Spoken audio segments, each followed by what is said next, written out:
ಉದ್ದು ಖರೀದಿ ಕೇಂದ್ರದ ಏರ್ ಹೌಸ್ ವಿರುದ್ಧ ಅನ್ನದಾತರು ಸಿಡಿದೆದ್ದಿದ್ದಾರೆ. ಧಾರವಾಡದ ಜಿಲ್ಲಾಧಿಕಾರಿಗಳ ಮುಂದೆ ಉದ್ದು ಖರೀದಿ ಕೇಂದ್ರದಿಂದ ಖರೀದಿಯಾದ ಕಾಳುಗಳನ್ನು ವಾಪಸ್ ಕಳುಹಿಸಿದ್ದಾರೆ ಅಂತ ರೈತರು ಪ್ರತಿಭಟನೆ ನಡೆಸಿದ್ದಾರೆ. ಖರೀದಿ ಕೇಂದ್ರ ಉದ್ದಿನ ಕಾಳುಗಳನ್ನು ವಾಪಸ್ ಕಳುಹಿಸುತ್ತಿದ್ದು ರೈತರಲ್ಲಿ ಗೊಂದಲ ಮೂಡಿಸುತ್ತಿದೆ. ಇದರಿಂದ ರೈತರಿಗೆ ತೊಂದರೆಯಾಗ್ತಾ ಇದೆ. ಕೂಡಲೇ ಇದನ್ನು ಸರಿಪಡಿಸಿ ಅಂತ ಜಿಲ್ಲಾಧಿಕಾರಿ ಮೂಲಕ ಸಿಎಂಗೆ ಮನವಿ ಸಲ್ಲಿಸಿದ್ದಾರೆ. ಬಳಿಕ ಮಾತನಾಡಿದ ಮಾಜಿ ಶಾಸಕ ಅಮೃತ ದೇಸಾಯಿ, ಕುರ್ಚಿಯಲ್ಲಿ ಯಾರಾದರೂ ಕುಳಿತುಕೊಳ್ಳಿ, ಮೊದಲು ರೈತರ ಸಮಸ್ಯೆಗೆ ಸ್ಪಂದಿಸಿ ಅಂತ ಮನವಿ ಮಾಡಿದ್ದಾರೆ. ರೈತ ಬೆಳೆದಂಥ ಉದ್ದಿನ ಬೆಳೆಗೆ ಕೇಂದ್ರ ಸರ್ಕಾರ ಅತಿ ಹೆಚ್ಚು ಬೆಂಬಲ ಬೆಲೆಯನ್ನು ಘೋಷಿಸಿ ರೈತರ ಒಂದು ಮುಖದಲ್ಲಿ ಸಂತಸವನ್ನು ಮೂಡಿಸಿತ್ತು. ಆದರೆ ಇವತ್ತು ಆ ಸಂತಸ ನಮಗೆ ಭಾಳ ದಿವಸ ಉಳಿಲಿಲ್ಲ. ಆದರೆ ಏಕಾಏಕಿ ಇವತ್ತು ರಾಜ್ಯ ಸರ್ಕಾರದ ಒಂದು ನಿರ್ಲಕ್ಷ್ಯ, ಅವರ ಒಂದು ಅಸಹಕಾರದಿಂದ ಇವತ್ತು ರೈತರು ಮರುಗುವಂಥ ಪರಿಸ್ಥಿತಿಗೆ ಬಂದಿದ್ದಾರೆ. ಸೊಸೈಟಿ ಟಿಬಿ ಡ್ಯಾಂ ಗೇಟ್ ಅಳವಡಿಕೆ ವಿಳಂಬ ಖಂಡಿಸಿ ರಾಯಚೂರು ಜಿಲ್ಲೆಯ ಸಿಂಧನೂರಿನಲ್ಲಿ ಜೆಡಿಎಸ್ ಬೃಹತ್ ಪ್ರತಿಭಟನೆಯನ್ನು ನಡೆಸಿತು. ಜೆಡಿಎಸ್ ಮುಖಂಡ ನಿಖಿಲ್ ಕುಮಾರಸ್ವಾಮಿ ನೇತೃತ್ವದಲ್ಲಿ ಟಿಬಿ ಡ್ಯಾಂ ಬಳಿ ಸುಮಾರು 3 ಕಿಲೋಮೀಟರ್ಗೂ ಉದ್ದಷ್ಟು ಪಾದಯಾತ್ರೆ ನಡೆಸಿತು. ಶಾಸಕ ಶರಣಗೌಡ ಕಂದಕೂರ್ ಹಾಗೆಯೇ ಮಾಜಿ ಶಾಸಕ ವೆಂಕಟಪ್ಪ ನಾಯಕ ಸಾಥ್ ನೀಡಿದ್ದಾರೆ. ಮಾನ ಮರ್ಯಾದೆ ಇಲ್ಲದ ಸರ್ಕಾರ ಅಷ್ಟು ಸುಲಭವಾಗಿ ಬಗ್ಗೋದಿಲ್ಲ. ಸರ್ಕಾರ ರೈತರನ್ನ ಬದುಕಿಸುವ ಕೆಲಸ ಮಾಡಲಿಲ್ಲ. ಯಾರಿಗೆ ಬೇಕು ಈ ಗ್ಯಾರಂಟಿಗಳು? ರೈತರಿಗೆ ಏನಿದೆ ಗ್ಯಾರಂಟಿ ಅಂತ ಸರ್ಕಾರದ ವಿರುದ್ಧ ವಾಗ್ದಾಳಿ ನಡೆಸಿದ್ರು.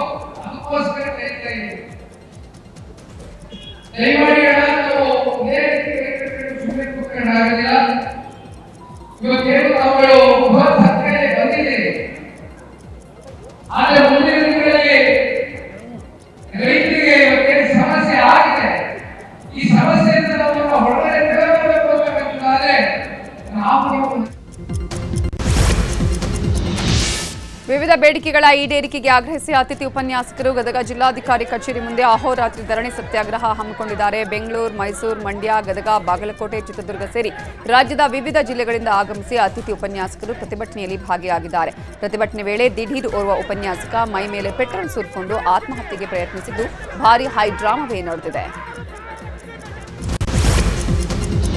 ರಾಜ್ಯಗಳಿಗೆ ಸೀಮಿತವಾಗಿದ್ದ ನಂದಿನಿ ಬ್ರ್ಯಾಂಡ್ ಇದೀಗ ವಿದೇಶಗಳಿಗೂ ರಫ್ತು ಮಾಡಲಾಗ್ತಾ ಇದೆ. ನಂದಿನಿ ಉತ್ಪನ್ನಗಳು ತಮ್ಮ ಮಾರ್ಕೆಟ್ ವಿಸ್ತರಣೆ ಮಾಡುತ್ತಿರುವುದಕ್ಕೆ ಸಿಎಂ ಸಿದ್ದರಾಮಯ್ಯ ಅವರು ಮೆಚ್ಚುಗೆ ವ್ಯಕ್ತಪಡಿಸಿದ್ದಾರೆ. ಬೆಂಗಳೂರಿನಲ್ಲಿ ಮಾತನಾಡಿರುವ ಬಗ್ಗೆ ಅವರು ಮಾತನಾಡಿದ್ದು, ಆಸ್ಟ್ರೇಲಿಯಾ, ಅಮೆರಿಕ ಹಾಗೂ ಸೌದಿ ಅರೇಬಿಯಾ ದೇಶಗಳಿಗೆ ಕರ್ನಾಟಕದ ನಂದಿನಿ ತುಪ್ಪವನ್ನು ರಫ್ತು ಮಾಡಲಾಗ್ತಾ ಇದೆ. ತುಪ್ಪದ ಬೇಡಿಕೆ ಹೆಚ್ಚಾಗ್ತಿದ್ದು ದೇಶ ವಿದೇಶಗಳಲ್ಲಿಯೂ ಕರ್ನಾಟಕದ ನಂದಿನಿ ತುಪ್ಪಕ್ಕೆ ಬೇಡಿಕೆ ಇದೆ. ಮೂಲತಃ ಮೈಸೂರು ಜಿಲ್ಲೆಯವರಾದ ಕುಮಾರ ಅನ್ನೂರು ಅಮೆರಿಕದಲ್ಲಿ ನೆಲೆಸಿದ್ದು ಇದರ ಏಜೆನ್ಸಿಯನ್ನು ಪಡ್ಕೊಂಡಿದ್ದಾರೆ. ಕೆಎಂಎಫ್ ಹಾಗೂ ಕುಮಾರ್ ಅವರಿಗೆ ಶುಭ ಆಗಲಿ ಅಂತ ಅವರು ಹಾರೈಸಿದರು. ನಂದಿನಿ ತುಪ್ಪವನ್ನ ರಫ್ತು ಮಾಡ್ತಾ ಇದ್ದೀವಿ. ಅಂದ್ರೆ ತುಪ್ಪದ ಬೇಡಿಕೆ ಜಾಸ್ತಿ ಆಗ್ತದೆ. ದೇಶ ವಿದೇಶಗಳಲ್ಲಿಯೂ ಕೂಡ ಕರ್ನಾಟಕದ ತುಪ್ಪಕ್ಕೆ, ನಂದಿನಿ ತುಪ್ಪಕ್ಕೆ ಬೇಡಿಕೆ ಇದೆ. ಅದಕ್ಕೋಸ್ಕರವಾಗಿ ಕಳಿಸ್ತಾ ಇದ್ದೀವಿ. ಅಮೆರಿಕಾದಲ್ಲಿದ್ದಾರೆ, ಸೊ ಅವರು ಇದರ ಏಜೆನ್ಸಿ ತಗೊಂಡು ಮಾಡ್ತಾ ಇದ್ದಾರೆ. ಅದರಿಂದ ಅವ್ರಿಗೂ ಶುಭವಾಗಲಿ, ಮತ್ತೆ ನಂದಿನಿ ಕೆಎಂಎಫ್ಗೂ ಕೂಡ ಶುಭವಾಗಲಿ ಅಂತೇಳಿ ಹಾರೈಸ್ತೇನೆ. ಧಾರವಾಡ ಜಿಲ್ಲೆಗೆ ಪ್ರವೇಶಕ್ಕೆ ಕನ್ನೇರಿ ಮಠದ ಶ್ರೀಗಳಿಗೆ ಹಾಕಿದ್ದ ತಡೆಯನ್ನ ಧಾರವಾಡ ಹೈಕೋರ್ಟ್ ಪೀಠ ತೆರವುಗೊಳಿಸಿ ಆದೇಶ ಕೊಟ್ಟಿದೆ. ನವೆಂಬರ್ 5ರಂದು ಹಳ್ಳಿಕೆರಿ ಗ್ರಾಮದಲ್ಲಿ ಕನ್ನೇರಿ ಕಾಡಸಿದ್ದೇಶ್ವರ ಶ್ರೀಗಳ ಕಾರ್ಯಕ್ರಮಕ್ಕೆ ಅವರು ಬರದ ಹಾಗೆ ಧಾರವಾಡ ಡಿಸಿ ನಿರ್ಬಂಧ ಹೇರಿದ್ರು. ಈ ಹಿನ್ನೆಲೆ ಶ್ರೀಗಳು ಧಾರವಾಡ ಹೈಕೋರ್ಟ್ ಮೆಟ್ಟಿಲೇರಿದ್ರು.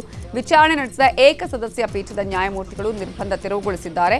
ಧಾರವಾಡ ಜಿಲ್ಲೆಗೆ ಕನ್ನೇರಿ ಶ್ರೀ ಆಗಮಿಸಲು ಇದೀಗ ಯಾವುದೇ ಸಮಸ್ಯೆ ಇಲ್ಲ ಅಂತ ಹೇಳಿದ್ದಾರೆ.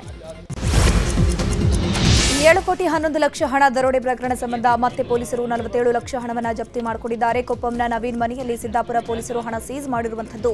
ಉಳಿದ 10 ಲಕ್ಷ ಹಣಕ್ಕಾಗಿ ಪೊಲೀಸರು ತನಿಖೆಯನ್ನು ಮುಂದುವರೆಸಿದ್ದಾರೆ. ಬೆಂಗಳೂರಿನಲ್ಲಿ 7 ಕೋಟಿ 11 ಲಕ್ಷ ಹಣ ದರೋಡೆ ಪ್ರಕರಣಕ್ಕೆ ಸಂಬಂಧಪಟ್ಟಂತೆ ಆರೋಪಿಗಳನ್ನು ಬಂಧಿಸಿದ ತನಿಖಾ ತಂಡಕ್ಕೆ 5 ಲಕ್ಷ ಬಹುಮಾನ ಘೋಷಣೆ ಮಾಡಲಾಗಿದ್ದು, ಕಮಿಷನರ್ ಕಡೆಯಿಂದ 2 ಲಕ್ಷ ರೂಪಾಯಿ ಬಹುಮಾನ ಘೋಷಣೆ ಮಾಡಲಾಗಿದೆ. ಮದ್ದೂರು ಪೊಲೀಸರು ಭರ್ಜರಿ ಕಾರ್ಯಾಚರಣೆ ನಡೆಸಿದ್ದಾರೆ. ಮಂಡ್ಯದ ಮದ್ದೂರಲ್ಲಿ ಮನೆ ದರೋಡೆ ಪ್ರಕರಣ ಸಂಬಂಧ ದರೋಡೆ ಮಾಡಿದ್ದ ಮದ್ದೂರು ಮಾಜಿ ಪುರಸಭೆ ಅಧ್ಯಕ್ಷನನ್ನ ಪೊಲೀಸರು ಬಂಧಿಸಿದ್ದಾರೆ. ಮಾಜಿ ಪುರಸಭೆ ಅಧ್ಯಕ್ಷ ಎಂಕೆ ಮರಿಗೌಡ ಬಂಧಿತ ಆರೋಪಿಯಾಗಿದ್ದಾನೆ. ಕಳೆದ ತಿಂಗಳ ಆಗಸ್ಟ್ 26ರಂದು ಮದ್ದೂರಿನ ದೊಡ್ಡಿ ಬೀದಿಯ ಗ್ಯಾಸ್ ಚಂದ್ರು ಮನೆಗೆ ಮುಸುಕುದಾರಿಯಾಗಿ ಬಂದು ಚಂದ್ರು ಪತ್ನಿ ಸುಶೀಲಾ ಅಮ್ಮರವರನ್ನ ಬೆದರಿಸಿ ಚಿನ್ನಾಭರಣ ದರೋಡೆ ಮಾಡಿದ್ದ ಘಟನೆ ಸಂಬಂಧ ಮದ್ದೂರು ಪೊಲೀಸ್ ಠಾಣೆಯಲ್ಲಿ ಪ್ರಕರಣ ದಾಖಲಾಗಿತ್ತು. ಸಿಸಿಬಿ ಮಾದಕ ದ್ರವ್ಯ ನಿಗ್ರಹ ದಳ ಭರ್ಜರಿ ಕಾರ್ಯಾಚರಣೆ ನಡೆಸಿತು. ಡ್ರಗ್ಸ್ ಡೀಲಿಂಗ್ ಮಾಡ್ತಿದ್ದ ಕಿಂಗ್ ಪಿನ್ ಎಚ್ಕೆ ನೈಖಾ ಒಕಾಫರ್ನ ಅರೆಸ್ಟ್ ಮಾಡಲಾಗಿದೆ. ಬಂಧನದಿಂದ 23 ಕೋಟಿ ಬೆಲೆಯ 11.50 ಕೆಜಿ ತೂಕದ ಎಂಟಿಎಂಎ ಕ್ರಿಸ್ಟಲ್ 1040 ಎಕ್ಸಿಟಿಸ್ ಪಿಲ್ಸ್ ಅನ್ನು ಜಪ್ತಿ ಮಾಡಲಾಗಿದೆ. ಚಿಕ್ಕಮಗಳೂರಿನ ಮೆಡಿಕಲ್ ಕಾಲೇಜಿನ ಮೇಲೆ ಗಂಭೀರ ಆರೋಪ ಕೇಳಿಬಂದಿದೆ. ಅನಾಟಮಿ ಪ್ರೊಫೆಸರ್ನಿಂದ ವಿದ್ಯಾರ್ಥಿನಿಯರಿಗೆ ಅಶ್ಲೀಲ ಮೆಸೇಜ್, ಲೈಂಗಿಕ ದೌರ್ಜನ್ಯ ಎಸಗಿರೋ ಆರೋಪ ಕೇಳಿಬಂದಿದೆ. ಅನಾಟಮಿ ಪ್ರೊಫೆಸರ್ ಗಂಗಾಧರ್ ವಿದ್ಯಾರ್ಥಿನಿಗೆ ಅಶ್ಲೀಲ ಮೆಸೇಜ್ ಕಳುಹಿಸಿದ್ದಾರೆ ಅಂತ ಆರೋಪ ಮಾಡಲಾಗಿದೆ. ಸದ್ಯ ಆರೋಪ ಕೇಳಿ ಬರ್ತಿದ್ದಂತೆ ಪ್ರೊಫೆಸರ್ ಗಂಗಾಧರ್ಗೆ ಕಾಲೇಜಿನ ಡೀನ್ ಹರೀಶ್ ಅವರು ನೋಟಿಸ್ ಅನ್ನು ಕೊಟ್ಟಿದ್ದಾರೆ. ತುಮಕೂರಿನ ಕುಣಿಗಲ್ನಲ್ಲಿ ಪುಡಿರೌಡಿಗಳ ಅಟ್ಟಹಾಸ ಹೆಚ್ಚಳವಾಗ್ತಿದೆ. ನಗರದ ಸಂತೆಪೇಟೆಯ ಜೆಕೆ ಬಾರ್ನಲ್ಲಿ ಬಿಯರ್ಗೆ ಹಣ ಕೇಳಿದ್ದಕ್ಕೆ ಕ್ಯಾಶಿಯರ್ ಮೇಲೆ ಲಾಂಗ್ ಬೀಸಿ ಪುಂಡರು ಬೆದರಿಕೆ ಹಾಕಿದ್ದಾರೆ. ಸದ್ಯ ಘಟನೆ ಸಂಬಂಧ ಹುಚ್ಚಾಟ ಮಾಡಿದ ಮಂಜುನಾಥ್ ಮನೋಜ್ ಎಂಬಾತರನ್ನ ಪೊಲೀಸರು ಅರೆಸ್ಟ್ ಮಾಡಿ ಜೈಲಿಗಟ್ಟಿದ್ದಾರೆ.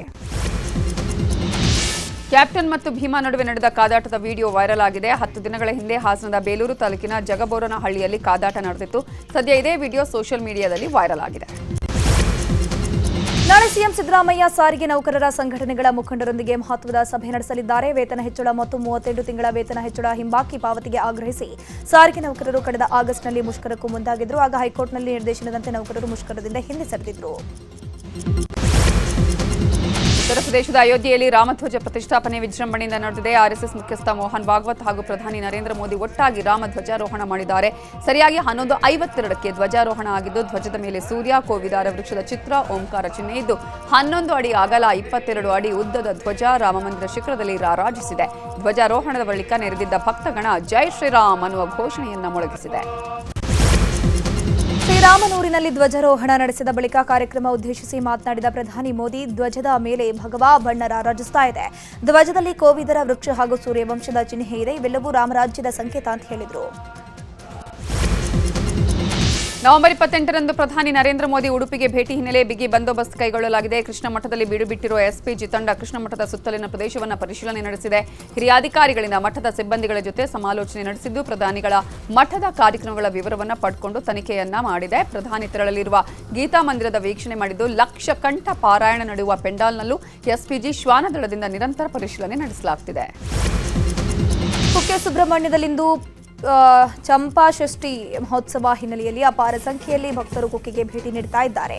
ಭಕ್ತರು ಎಡೆಮಡೆ ಸ್ನಾನ ಸೇವೆ ಸಲ್ಲಿಸ್ತಾ ಇದ್ದಾರೆ. ಈ ಸೇವೆ ನೆರವೇರಿಸಿದರೆ ಚರ್ಮರೋಗ ಶಮನಗೊಳ್ಳುತ್ತೆ ಅನ್ನುವಂತಹ ನಂಬಿಕೆ ಇದೆ. ಹೀಗಾಗಿ ಗೋವುಗಳು ತಿಂದು ಉಳಿಸುವಂತಹ ನೈವೇದ್ಯದ ಮೇಲೆ ಭಕ್ತರು ಉರುಳು ಸೇವೆ ಮಾಡ್ತಾರೆ. ಇನ್ನು ಚಂಪಾಷಷ್ಠಿ ಹಿನ್ನೆಲೆಯಲ್ಲಿ 3 ದಿನಗಳ ಕಾಲ ಎಡೆಮಡೆ ಸ್ನಾನ ಸೇವೆ ಇರುತ್ತೆ.